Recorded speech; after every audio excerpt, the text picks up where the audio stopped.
أعوذ بالله من الشيطان الرجيم بسم الله الرحمن الرحيم الحمد لله رب العالمين بارئ الخلائق أجمعين والصلاة والسلام على أشرف الأنبياء والمرسلين سيدنا ونبينا وحبيب قلوبنا وطبيب نفوسنا وشفيع ذنوبنا أبي القاسم محمد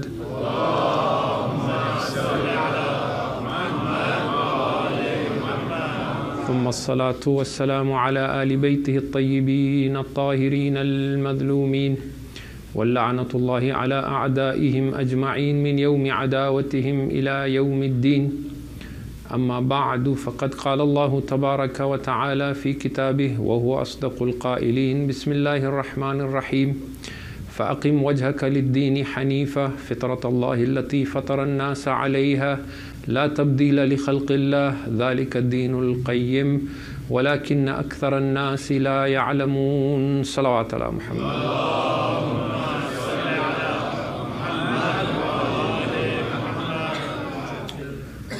Tonight is the third night of Muharram 1433 AH as well as our third majlis, and our subject is freeing the butterfly within.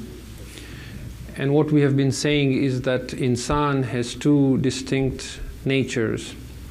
There is one nature which is an animal instinct within the human being that serves the human body. Its purpose is to seek pleasure, to flee from pain, and to survive. That in me which is fearful of death, that in me which fights for survival, for life in this world, that in me which seeks food and occupies me with the search of earning and purchasing and preparing and eating, that in me which seeks a mate so that I may reproduce of my own species, that is all related to this instinct within me that is called tabi'ah.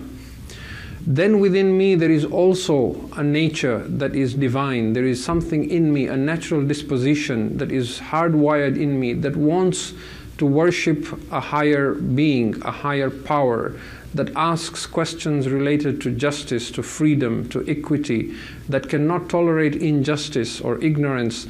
That is my fitra, which is unique to human beings. Fitrat Allahi allati fatara an-nasa alayh. That natural disposition that is in human beings. La tabdila li khalqillah. You cannot alter this nature in insan. You can hide it, you can deny it, but it is hardwired. You can find justification for it, but it cannot be removed. So while discussing the characteristics and the differences between tabi'ah and fitra last night, we gave two analogies. In one analogy we said fitra is like an intelligent being, a rider on a mount. Tabi'ah is the mount itself. It's like a wild horse that can be running wild, or it can be tamed and reined in by fitra and controlled by it. The other analogy we gave was that of a gushing river, a force that has tremendous potential but is untapped and that flows freely, but it can be regulated and controlled and made useful with a dam, a barrier that holds it and regulates it, and that is my fitra. What we wish to do tonight, first and foremost, is to talk about what do we mean when we say human nature or something as being natural. We use this term all the time when we talk. We say it's human nature to do this, or this is natural to all human beings. It is important to talk about this and try and categorize these things in two separate boxes. Which of these things that we call natural is tabi'i and which of these is fitri? Let's take some examples. If I was to see someone suffering, it is natural that I will feel pain within me. The same young man, the same young woman who asks and who attests to this and says that when I see someone suffering, I feel pain and it is human nature to do so. That same young person says that when I'm walking in a shopping mall and I see a beautiful woman, I want to look at her. Is it not natural? Is it not human nature to want that? Why does Islam tell me lower your gaze? Is it not natural for a woman to want to show off her beauty to others? Why does Islam tell her, no, don't show your beauty, put hijab? Is it not unnatural? When I see good food, I want to eat it and I want lots of it. Is that not human nature? Why does Islam keep telling us to do things that are unnatural? Here, when we ask such questions, there are three issues that we need to keep in mind. The first and foremost is that we are obviously confusing tabi'ah and fitra. Many of these issues that we talk about are tabi'i. They are nature that we share with animals and other species on this planet. Remember our discussion of being in an alien body and surviving this plane of existence. Talk to psychologists, talk to doctors, talk to even the people who don't believe in God. When they talk to you about the laws of attraction, they will tell you that all these things that we do, quote unquote, naturally, this is simply chemistry or biology taking place within your body. It happens to us, it happens to animals. For example, in many animals, in many mammals, it is known for a fact that unlike human beings who attract each other and mate and reproduce throughout the year, animals have certain times of the year in which they reproduce. They have a mating season. And within these animals, there are some mammals that is known about, and possibly in all our creatures, that when their mating season arrives, the female of the species will do certain things to make herself more attractive to the male species. And the male species will then fight amongst each other. And the female will choose the one who wins that fight. Why? Because they say it is natural for all species to want to reproduce their own kind, but not just their own kind. They want to reproduce creatures that are healthy, that are strong, that are beautiful. So they are instinctively, by tabi'ah, they will look for a mate that is strong, that is healthy, and in their perception beautiful. And humans in that sense are no different. These are not my words, this is not even something from an Islamic source. This is general. You talk to scientists, to doctors, they will tell you this. There are studies that have been done by psychologists who sit in places like shopping malls and observe you and I when we are interacting with others. They say that when a young man is walking in a mall and he sees a group of girls, instinctively he will suck his stomach in, he will take his chest out, he will flex his muscles, and he will walk differently past them without knowing. Is that fitra? No, that is tabi'ah. That is chemistry, that is biology. When a girl sees a man who she thinks is attractive, instinctively she will start flirting, she will bat her eyelids, she will talk softly, she will be a damsel in distress so that he can rescue and be the knight in shining armor for her. But by doing so, she is seeking a mate, and so is he. This, they say, is chemistry, this is biology. So this is the first thing, that we should not confuse fitra and tabi'ah, that when we see such behavior, it does not mean that we are opposing that which is natural from Allah. That may simply be a characteristic of our physical body while we live in this plane of existence. That is one thing. The other thing is, let us not forget the ego. We have spoken about the human ego at length when we discussed the end of negative suffering. And we said that because the mind produced this illusory self out of conflict, and it has a very limited scope and believes that it can only solve its problems by acquiring more pleasure and fleeing from physical pain, it assumes this to be the solution to all problems without realizing that the more it seeks pleasure excessively and with an obsession, the more it creates suffering for itself. So the ego, using this tabi'ah within the human being, does not know that if I keep looking at this non-mahram again and again, it will not solve any problem. It will just increase my suffering or my frustration. But the ego thinks this is an immediate solution to my problem. So it seeks, it believes that if I have more food, if I have more physical pleasure, then I will be happy, that I will be free from pain. It is incapable of seeing that this is a vicious cycle that does not end. because it is not the function of tabi'ah or the ego to understand where true peace comes from to a human being. And we will talk about what is it that can really give human being peace when we talk about fitra in the coming nights, inshallah. So this is the other thing, that we must not forget the role that ego plays this. The third thing is that even if we suppose that these tendencies that we call as quote-unquote natural, why does Islam put restrictions and say hijab and lower your gaze and don't do this and don't eat too much, and even if these things are natural to me, just because they are natural does not mean they're good. There are many things we do that are unnatural, but we do them because we believe there is some goodness in them. Simple examples would be, for example, wearing clothes. Yes, wearing clothes to cover our nakedness, to cover our private parts, that is fitri. Why? Because even before Allah talks about Adam being sent down, when Adam and Hawa eat from that forbidden tree, and Allah qul nahbitu, we talked about this, where Allah says go down to this plane of existence. Before that, when you read the Quran, you find that as soon as they ate from the tree and they became aware of their own selves, they began looking for leaves and branches of trees and began hiding their nakedness. So that is fitri. It is against your fitrah to roam naked, even if people tell you it is natural.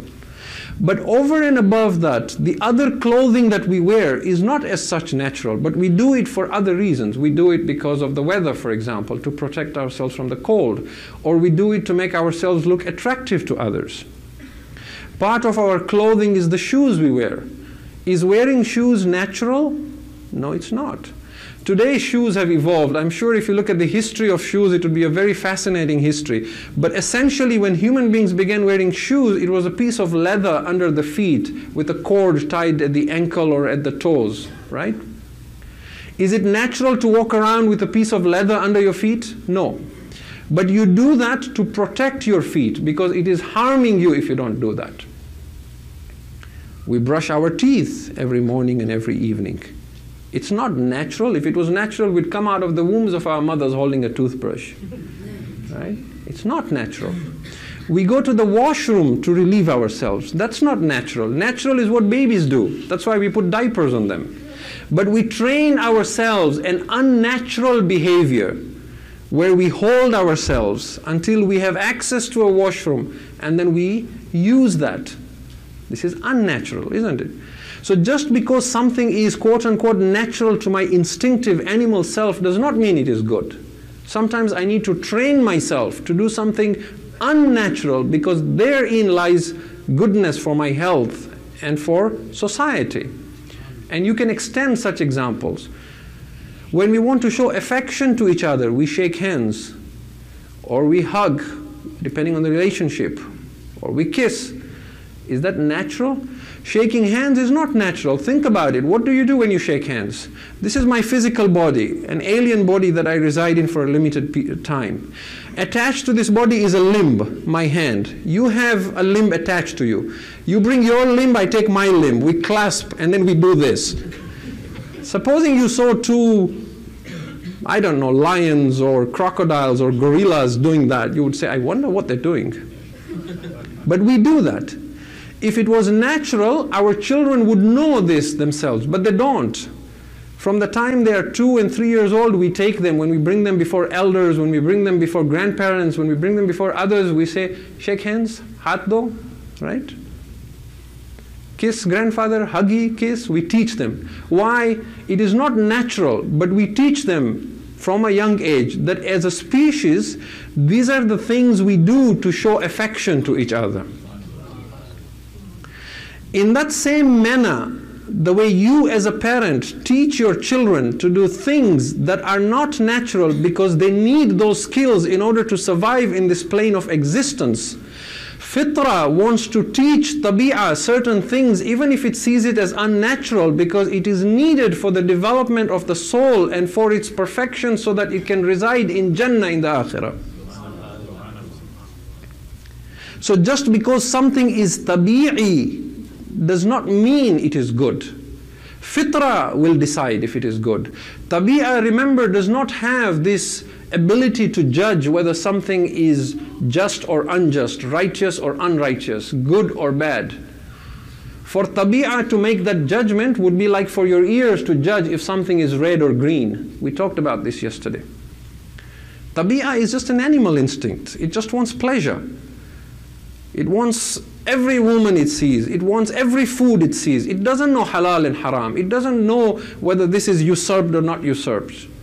Fitra will rein it. Fitra is the rider. Fitra will say, no, you have come here for a purpose, to develop your soul. You need to lower your gaze when you see a non-mahram. And because this fitra comes from Allah, fitratullahi allati fatara an-nasa alayha, Allah's laws and commands will tell us how to rein in this fitra and what things fitra thinks is natural, but it has to be trained, even if it doesn't understand. You may have never questioned why you shake hands until today, perhaps. You were trained to do so when you were 2 years old. In the same way, your tabi'ah will not question if your fitra trains it from the right time. And that is why this verse of Quran that we have been using as a theme from Surah Ar-Rum, فَأَقِمْ وَجْهَكَ لِلدِّينِ حَنِيفًا, set yourselves on this pure religion, which is based on the natural disposition, the fitrah that Allah has wired into human beings, and there is no alteration to this fitrah, but most people do not know. This verse of chapter 30, verse 30, there is a verse before it. If you go and read chapter 30, verse 29, Allah says, بَلِ اتَّبَعَ الَّذِينَ ظَلَمُوا أَهْوَاءَهُمْ بِغَيْرِ عِلْمٍ. But those who are unjust, they follow their desires and their lust without knowledge. After saying that, meaning those who are unjust, they follow their tabi'ah without any boundaries, without any rules, without any regulation, they give in to every temptation. After that he says, you be different. فَأَقِمْ وَجْهَكَ لِلدِّينِ حَنِيفًا. You set yourselves on this deen of fitrah, not on a life of tabi'ah. Salawat ala Muhammad wa ala.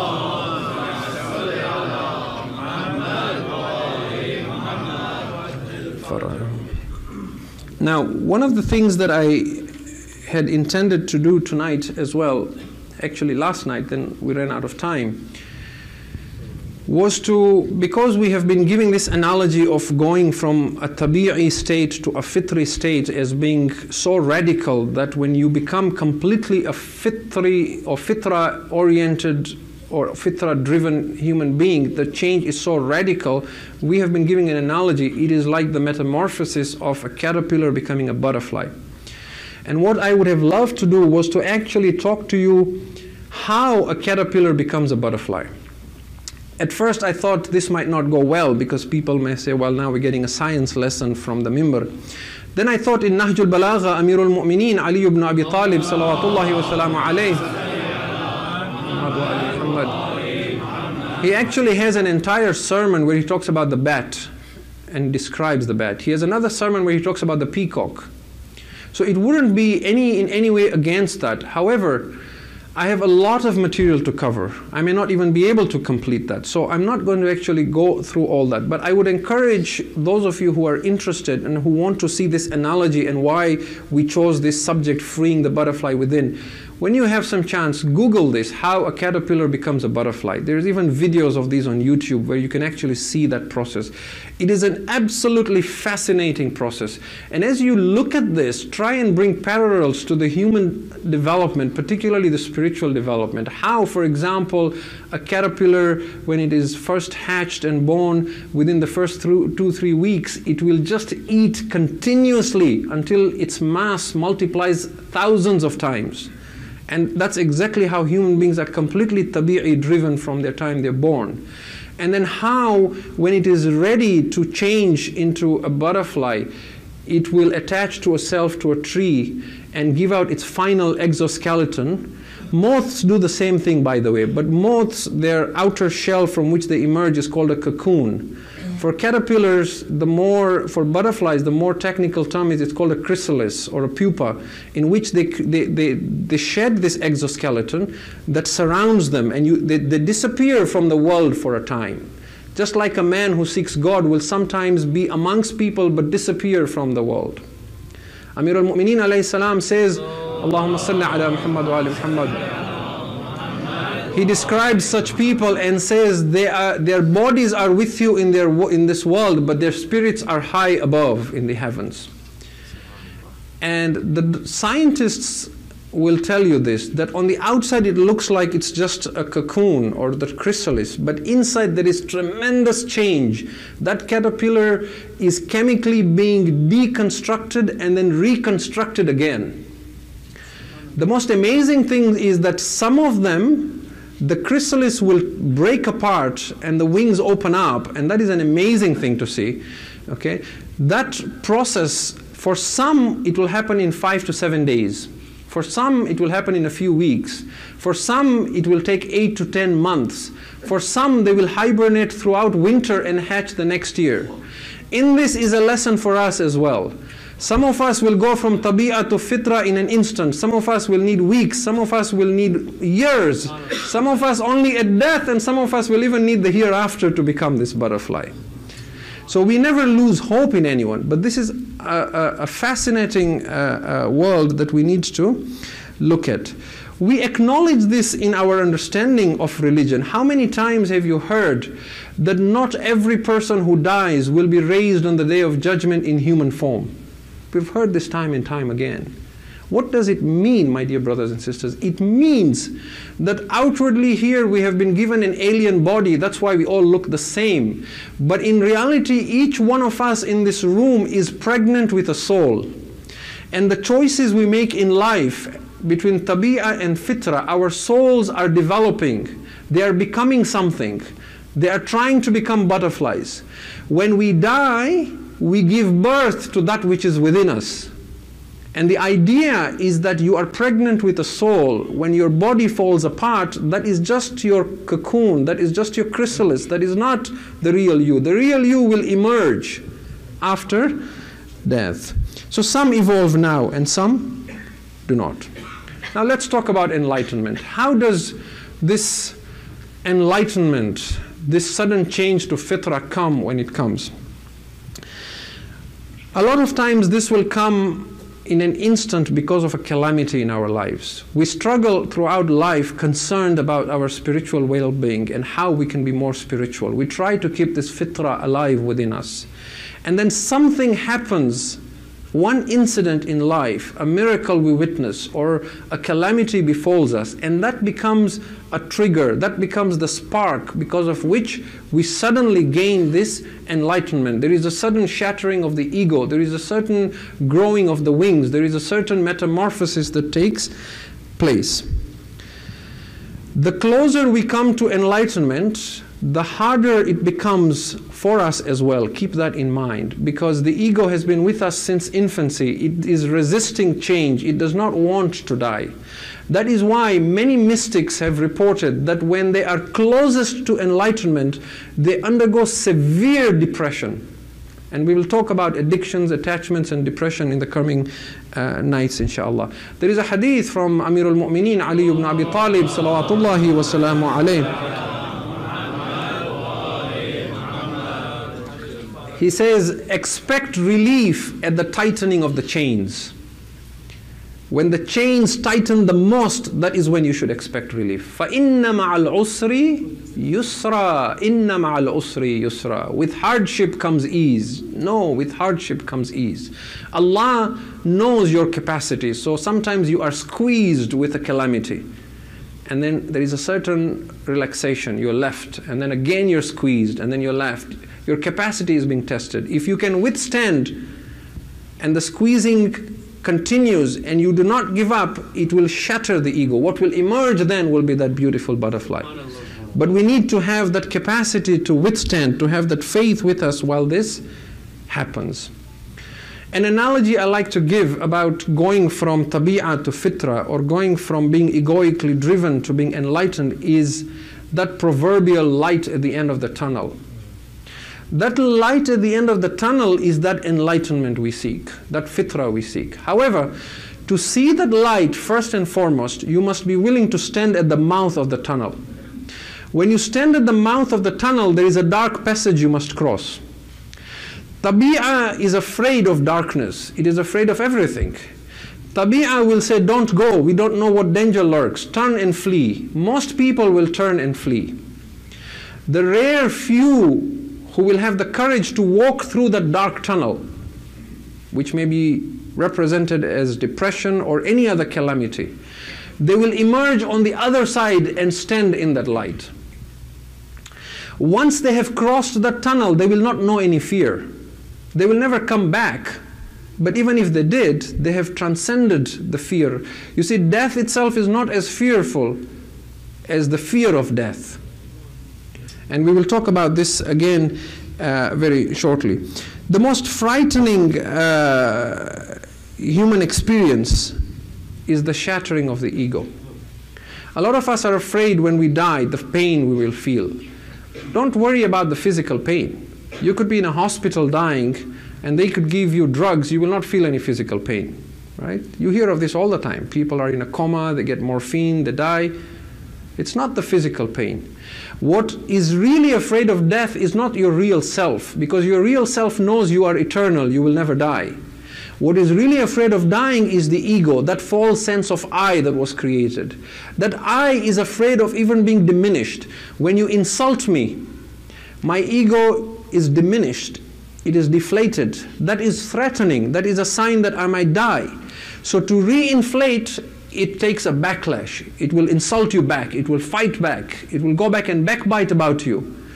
Right? It will send a nasty email to you. Why? Because it needs to re-inflate, to regain its original sense of I-ness. But at death, because the body falls apart, and the brain falls apart, and the mind falls apart, therefore that sense of I-ness that was created by the mind must also go. It was an illusion. And that feeling of I am losing my sense of I-ness, I am ceasing to exist, is the most frightening thing. It is a feeling like I'm going mad, I'm losing my mind. That is what we fear the most. We have a choice. We can seek spirituality and allow that to happen with our own volition, or we can continue denying and pretending death does not exist, and then at the time of death it is taken from us by force, and that makes it more frightening. The same it is with whether we choose to be tabi'ah oriented or fitra oriented. We can choose to become butterflies so that when we die we are happy to be freed from this cage and to soar to new heights. Or we can remain in our cocoons in fear and refuse to change, and then when we die, we realize we have always been a caterpillar and always stay in a caterpillar. And now because we have no wings to fly, we can only be burnt by the sun and perish in that manner. So we have said that once you cross this tunnel, you do not come back, and you overcome the fear of death. It is the same as saying once you become a butterfly, there is no going back to becoming a caterpillar. Now, let us give an example from the Quran of how this happens when a person changes from tabi'ah to fitra, how they overcome this fear of death completely in an amazing way. And this will be our final discussion before we come to a conclusion for tonight. The story and the example we take from the Quran is from the story of the Prophet Moses, or Musa alayhi salam. Fir'aun, or the Pharaoh, is a complete representation of total tabi'ah. When Allah wants to speak of oppressors, of tyranny in the Quran, He uses Fir'aun as the absolute embodiment of this dhulm, okay, or of a taghut. He uses Fir'aun. When Musa comes back to Egypt with his brother Harun alayhi salam, Fir'aun sees the miracles he brings, so he challenges him. He says, let us have a showdown. And because he is so confident, he says, we will not do it now. He sets a day. And he invites people from all over the country to say, come and witness how we defeat this Musa. He does not realize he's setting himself up for his own defeat. Then he has people sent out through his domain, and he looks for the most accomplished magicians, the best of them, and they come to him. Now, these magicians, as we all know, they repent. When they first come, they are tabi'ah driven, just like you and I. But there is something in them. They have kept their fitra alive, even though they continue with tabi'ah, even though they commit a major sin, which is the practice of witchcraft and magic. Now, we go to Surah Al-Shu'ara, which is chapter 26, verse 41. فَلَمَّا جَاءَ السَّحَرَةُ قَالُوا لِفِرْعَوْنَ أَإِنَّا لَنَا لَأَجْرٌ إِن كُنَّا نَحْنُ الْغَالِبُونَ. When the magicians came for this showdown, they said to Fir'aun, now Fir'aun was a god to the people. He had said to them, أَنَا رَبُّكُمُ الْأَعْلَى, I am your exalted Lord. So they are talking to God now. They said to Fir'aun, is there any reward for us if we should overcome Musa this day? And Fir'aun knows that they are tabi'i driven. People who are tabi'i driven are greedy. They want reward. They are reward seekers. So he feeds into this reward. Verse 42. قَالَ نَعَمْ وَإِنَّكُمْ إِذًا لَمِنَ الْمُقَرَّبُونَ. He said, indeed, indeed, not only shall you have a reward, but you shall be amongst those who are closest to me. You shall be the elite. You shall be the muqarrabun. So now there is the reward, and then there is the prestige, there is the status. You are the closest to God. We continue with Surah Al-Shu'ara, chapter 26. Now we skip verse 43, we come to verse 44. فَأَلْقَوْا حِبَالَهُمْ وَعِسِيَّهُمْ وَقَالُوا بِعِزَّةِ فِرْعَوْنَ إِنَّا لَنَحْنُ الْغَالِبُونَ. So they threw their ropes and their sticks on the ground, and so confident they swore in the name of their Lord. They said, بِعِزَّةِ فِرْعَوْنَ, by the might of the Pharaoh, we this day shall be the victors. Now in Surah Al-Shu'ara, of course, the story of the serpent of Moses swallowing all their magic is given. The same thing is given in Surah Al-A'raf in chapter 7, verse 120 to 122, that when they saw that Musa had something that was real and theirs was magic, they played tricks on the eyes of people. The people saw the sticks and the ropes moving like snakes, but they knew this was just hypnosis. But they knew what Musa had was not magic, it was real. Now, وَأُلْقِيَ السَّحَرَةُ سَاجِدِينَ. Surah Al-A'raf, chapter 7, verse 120 to 120. وَأُلْقِيَ السَّحَرَةُ سَاجِدِينَ. The magicians fell down into prostration. قَالُوا آمَنَّا بِرَبِّ الْعَالَمِينَ. They said, we submit and believe in the Lord of the universe. And then to make sure people didn't think this Lord was the Pharaoh, they said, رَبِّ مُوسَى وَهَارُونَ, the Lord of Moses and Aaron. Is this normal? That someone who has been a magician all his life, who looks up to the Pharaoh as God, who worships him, who is being promised reward and status, he just sees one miracle and he changes 180 degrees. He now falls into prostration and is now saying, I don't believe he's God. I believe in the Lord of Musa. What we learn from here is that when enlightenment comes, it comes instantaneously. The ego believes I need time to be enlightened, because the ego can only live in the past or the future. The ego believes one day I will read all the books in my library and become enlightened, because that is future. It enjoys thinking about the future. The present is painful. The ego believes one day I will memorize the whole Quran. One day I will become such a person that I will fast all day and pray all night. One day. Because that is future. Whereas the true self is screaming, not one day, today, now. Today say La ilaha illallah. Give up your desires and your tabi'ah today. Surrender today. Why? When I go for ziyarah, then I will start wearing hijab. When I go for hajj, then I will start praying salat. No. If you wish enlightenment, you don't need time. Time is an illusion itself. And this itself is proof. They instantly change. Now look at how a tyrant behaves. We will talk inshallah about governments that are tyrannical and how they are tabi'ah driven.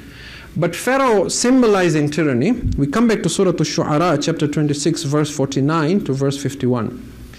Now he's embarrassed because he's lost. And his magicians, who are his front line, they have given up on him. And he had gathered this massive rally for people to see Musa being defeated. So he needs a face saver. He needs to change the subject. قَالَ آمَنْتُ لَهُ قَبْلَ أَنْ آذَنَ لَكُمْ. The Pharaoh now says to the magicians, you dare to believe in him before I give you permission? إِنَّهُ لَكَبِيرُكُمْ كَبِيرُكُمُ الَّذِي عَلَّمَكُمُ السِّحْرَ. I know what happened. This Moses is your chief. He is the one who taught you this magic. You guys planned this together. فَلَسَوْفَ تَعْلَمُونَ. Now you will see what I do to you. Now that is a threat. That is the kind of threat in its minuscule form, the kind of threat you give your children. Huh? When they embarrass you in public or in the mosque, you hiss at them and say, just you wait till we get home. You will see what I do to you. And by the way, when you threaten your children and beat them, they will do the same to you when you grow old. Because they are learning from you that this is acceptable, that when you are stronger and you have somebody who's weaker, you can oppress them to control them. So when they are stronger, they will control you in the same manner. فَلَسَوْفَ تَعْلَمُونَ. Now you will see what I do to you. لَأُقَطِّعَنَّ أَيْدِيَكُمْ وَأَرْجُلَكُمْ مِنْ خِلَافٍ وَلَأُصَلِّبَنَّكُمْ أَجْمَعِينَ. I will amputate your hands and your legs from opposite sides. I will cut, no anesthesia. Huh? I will cut your right hand and your left leg. Just chop it off. And then why will I leave the other hand and the other leg? Because then I will crucify all of you. So when I peg you there, I need something to put those pegs on, right? I need the props there. So I will chop your hand and your leg and then leave the other and I will crucify you. لَأُصَلِّبَنَّكُمْ أَجْمَعِينَ. This is not a small threat. Fir'aun was known for his torture techniques. The Quran in another place calls him Dhul Awtad, the man of pegs, because of how he used to peg people and crucify them. You see, it's easy for me to say, for you to listen.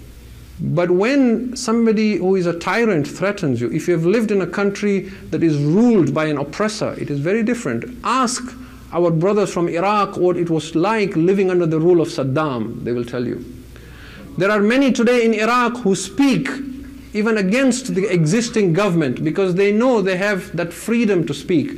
The same individuals would not have spoken during the time of Saddam, because of the fear he had imposed on people's hearts. Even you and I, today, let us just take a hypothetical example. You go for a holiday, you go for ziyarah, you go to Pakistan, you go to Afghanistan, God forbid, you get kidnapped by Taliban, Al-Qaeda. They put you in a room. You, Shia, you will see what I do to you. And then they bring the electric saw, and they bring the surgical knives, and they bring the pliers, and they say, we're going to pull your nails out, and we're going to peel your skin off, and we're going to pour hot oil on it, and we're going to burn you, and we're going to drill your eyes. And when you're faced with that kind of fear, you will do anything they say, won't you? If they tell you, curse Imam Ali, you might, to save your life. Why? Because tabi'ah needs to survive. It will fight for survival. It is afraid. It does not have courage. Courage, overcoming fear of death, is a quality of fitrah. Unless you have become a completely fitrah individual, appreciate the martyrs of Karbala through this. It is not easy to stand before a tyrant. It takes someone like Zainab alayhi salam or the fourth Imam alayhi salam to stand in front of Yazid or to stand in front of Ibn Ziyad and say to them on their face, you are a liar. My brother won this battle, not you. Right? So this, now look at these magicians. We're going to come to a conclusion. When Fir'aun threatens them in this manner, I will cut your hands and legs from opposite sides. I will crucify you. And they know what he is capable of. Same Surah Al-Shu'ara, verse 50. What do they say? قَالُوا لَا ضَيْرٍ إِنَّا إِلَىٰ رَبِّنَا مُنْقَلِبُونَ. They said, we don't care. There's no harm. Why? We are returning to our Lord now. You can only control our physical body. You cannot do anything beyond that. Not only have they overcome the fear of death, they have overcome the fear of torture. They do not know the meaning of fear. They have crossed that tunnel. They know what the difference is between the pain and the fear of the pain.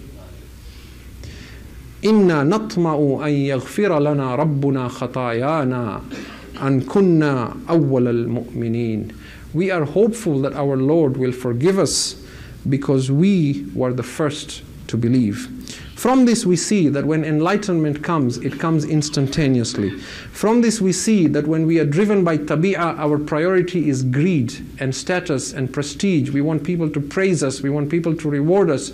We want acknowledgement from other than God. We want the pleasure of people. But when there is fitra, then we want only Allah's pleasure. And from this we understand that one who is driven by fitra has no fear of death and no fear of torture. If you can recite a salawat ala Muhammad wa ali Muhammad wa ali Muhammad. We stop here for tonight. I think this is enough for tonight. We will continue from this inshallah, still talking about tabi'ah and fitra. We will begin talking now tomorrow inshallah that why do we still need tabi'ah, and how does tabi'ah and fitra complement each other, and how do they attempt to oppose each other. And by doing so we hope to know more of ourselves and our nature so that we can always choose fitra. We want courage, we have to choose fitra. We want to overcome the fear of death, we have to choose fitra over tabi'ah.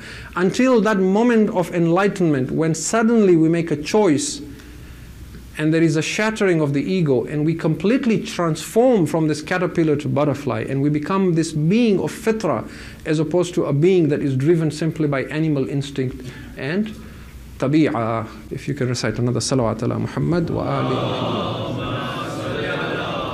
Muhammad wa ali Muhammad. Tonight is the third night of Muharram al-Haram, and tonight we want to pay our respects to an individual who was with people that were tabi'ah driven, and because of his purity of heart he had that instantaneous change on the day of Ashura and completely transformed from being a creature driven by tabi'ah to being a creature driven by fitra. And this individual is Hurr ibn Yazid al-Riyahi. How great was Hurr's courage!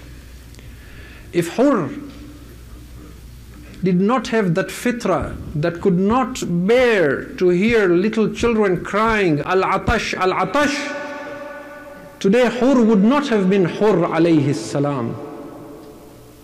Today, our 12th Imam alayhi salam would not be sending salam on Hurr. Understand the maqam of Hurr. Would we have done what Hurr had done? Tonight, my dear brothers and sisters, is the 3rd of Muharram. When Hussein was stopped by Hurr on the outskirts of Kufa, he said to Hurr, I will go to Kufa. Hurr put his hands on the reins of Hussein's horse and said, Oh Hussein, I cannot let you go to Kufa. To which Hussein said, Oh Hurr, may your mother weep for you.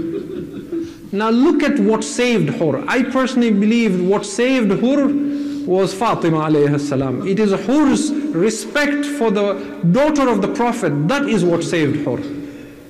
Hurr says to Imam Hussein, Aba Abdullah, if your mother had been anyone other than Fatima, I would have said the same thing to you. But what can I say when she is the daughter of my Prophet? Hussein came to Karbala. The day of Ashura came. The morning of Ashura before the battle began, a man says, I saw Hurr pacing up and down, restless. I came to him and said, Oh Hurr, if anyone would say to me, who is the bravest commander in your army, I would have mentioned your name. This is a small army of only 72 people. Why do I see such fear on your face? He said to the men, come with me. I want you to listen to something. He brought him closer to the khayyam of Hussein. He said, listen, do you hear anything in the air? The man began to listen. He said, yes, I can hear young children crying, Al-Atash, Al-Atash. Hurr said, this is what disturbs me. أُخَيِّرُ نَفْسِي بَيْنَ الْجَنَّةِ وَالنَّارِ. I find myself choosing between paradise and hell.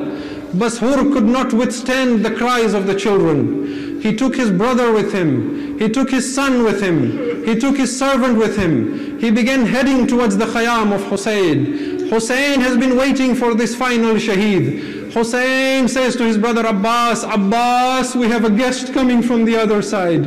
Hurr says to his servant, tie my hands, blindfold me. I am ashamed to see Aba Abdullah. When Hurr comes to Imam, he throws himself at his feet. Aba Abdullah, I am the one who stopped you from returning to Medina. Abu Abdullah, I am the sinner who stopped you from going to Kufa. Abu Abdullah, it is I who put my hands on the reins of your horse. Is there any way you will forgive me? This is the house of the Ahlul Bayt. This is Kareem ibn al-Kareem. Hussein lifted the Hur. He untied the ropes from his hand. He hugged him. Oh Hur, you are our mehman. Hur, you are our guest.